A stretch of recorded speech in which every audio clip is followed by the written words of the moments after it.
Le guide Ivido vous promet la flexibilité. Et en réalité, qu'est-ce que ça donne? Allons voir Johan sur son exploitation.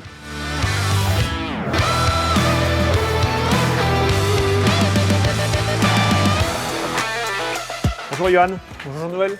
Johan, peux-tu nous présenter ton exploitation? Alors je suis en exploitation taille familiale en GAEC avec mon épouse sur la commune de Demagné à 15 km de Rennes.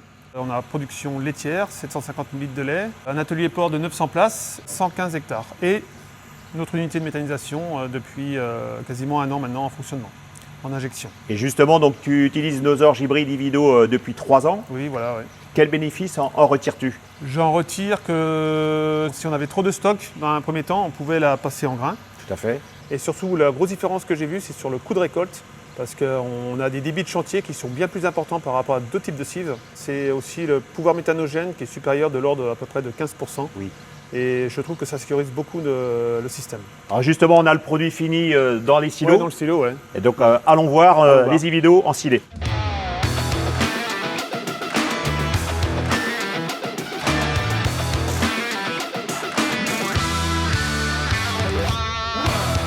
Donc Johan, nous voici devant ton silo justement de cives avec la partie basse on voit de l'ensilage d'herbe et donc les orges Ivido, les orges hybrides ensilées. Donc peux-tu nous en dire plus sur justement cette qualité de fourrage? Qualité de fourrage, bon, on voit bien. Hein. Là j'avais demandé 7 mm en longueur de coupe, donc ça a été respecté.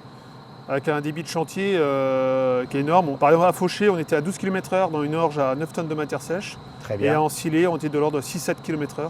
Du bon travail, on avance, on a des bons débits de chantier et tout le monde est content le soir.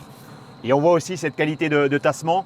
Donc oui, tu sécurises vraiment ton silo. Pour avoir tassé plusieurs types de cives, moi je trouve que l'orge est un produit qui se tasse bien.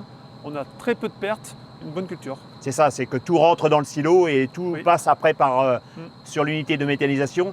Et également l'implantation de la culture suivante, tu avais des éléments sur ce dossier-là. Oui, parce que je me suis aperçu qu'on avait plus d'humidité qui est résiduelle dans le sol, donc une terre qui se prépare mieux et du coup une implantation de la culture suivante, des meilleures germinations, meilleur rendement derrière, je trouve ça très bien. Johan, merci pour toutes ces explications et à bientôt. Au revoir. Merci d'avoir regardé la vidéo jusqu'au bout. N'hésitez pas à nous suivre sur les réseaux sociaux et à très bientôt.